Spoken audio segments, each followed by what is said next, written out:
I decided to buy one of the UDT watches from Momentum back in July as part of their early pre-order process.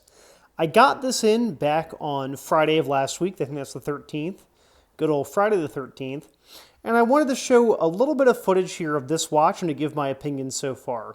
So this isn't my first Momentum. I actually bought one of the C-Quartz 30s back in February of this year. And I had some issues with it. The second hand misses a lot of the indices, and the bezel action is pretty bad. It's a lot of back and forth play.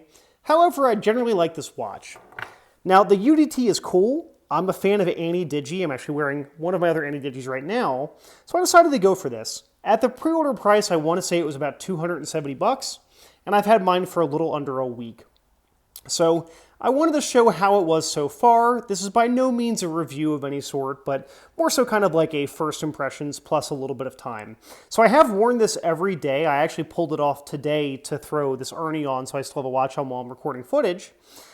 And so far, I'm enjoying it. The first thing you'll notice here is that we only have an hour hand and a minute hand. There's no second hand. Our seconds are being counted by the digital display. However, if we cycle through this top pusher here, we get the date. So I've normally been keeping the watch like this, just using hours and minutes for telling time, and then having the date there. So of course, today is September 17th, and it's a Tuesday. I dig that.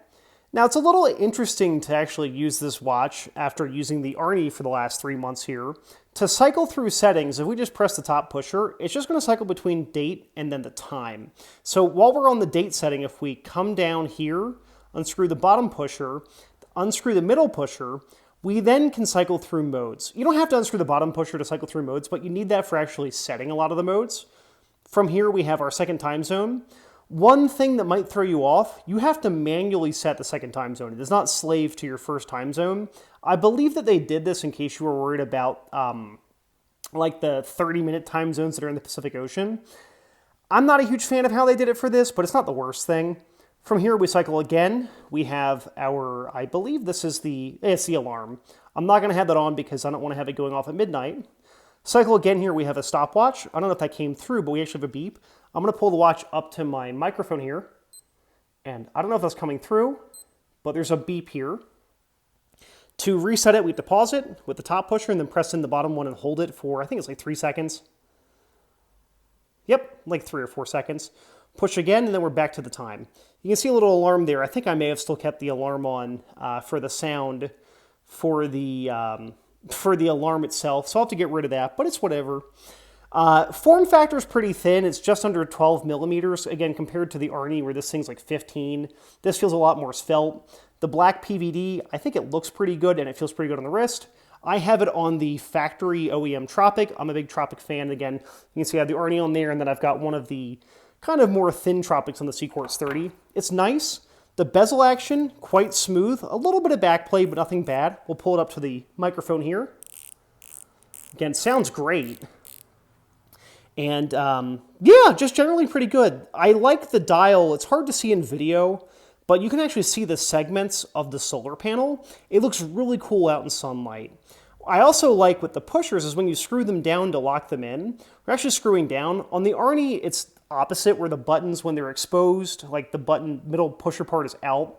That's how you use it. I find that the Arnie actually unscrews a whole lot, where that doesn't happen on this, where they, like when you have them locked in and you can see that red, they're very tightly locked in. I also dig that we still get 50 meters water resistance when the pushers are open, you know, in case you shower or something and forget that it's there. The only thing I really don't like about this watch is the Lume. So I'm going to kill the lights here. And you go, okay, well, the camera's picking this up. The Lume's pretty good. The issue we have is this. This Lume looks good on the camera. If I were to let the camera run for an hour, though, this Lume would not be here. The Lume just doesn't last on this watch. It's probably too thinly applied in a lot of places. And then it's partly an issue here because we don't have a backlight for the display at the bottom. They did that to avoid having a really thick watch because, again, Arnie is really thick because they needed to put the backlight function in there. Without the backlight, this watch is, honestly, for me, it's not one that I like to wear at night.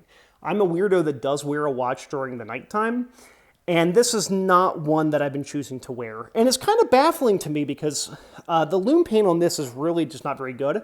On the C-Quartz 30, it's fantastic. The This is a watch that if you have it fully charged up, charged up using a black light or a bright light for a little while, this thing will be glowing for 5, 6, 7 hours. This one, like literally, I've had it under a UV light for a little while, and then after about an hour, it's just dead for the Lume. It could be that I have an earlier, like, it's a pre-production, or not pre-production, but like an early pre-order one. Maybe it's going to be better on the later ones. But I really like this watch aside from that crappy Lume. I'm not complaining that there's no backlight, but I will complain that the lack of the backlight means that you should have better Lume. And without the better Lume on this, it's kind of just a little sad that they did it like that. But overall, the build quality is fantastic. I don't want to keep comparing it to the Arnie, but this is certainly a better made watch than the Arnie is, at least from my experience with it. I don't have any sort of glaring QC problems with this one. I think it's just a really attractive looking watch too.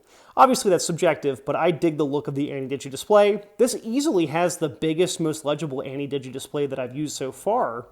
It's just a matter that the poor Lume is letting it down for me. If the Lume was, again, as good as the Arnie or had the backlight like the Arnie, I wouldn't be complaining. But as it currently stands, it's just kind of a bummer. So I'd like to see them do better with it. And again, this isn't meant to be a full review. This is just, hey, I've been wearing this for 5 or 6 days. How is it actually wearing during that period? I'll be doing a full review probably in 2 or 3 months, once I've actually had some time to live with this watch. But so far, I'm digging it. It's one that I keep gravitating towards. Been wearing it as my gym watch, as my cardio watch, just not my nighttime watch. So, yeah, I'll be doing some more content on that in the future, so keep an eye out for that. Thanks for watching.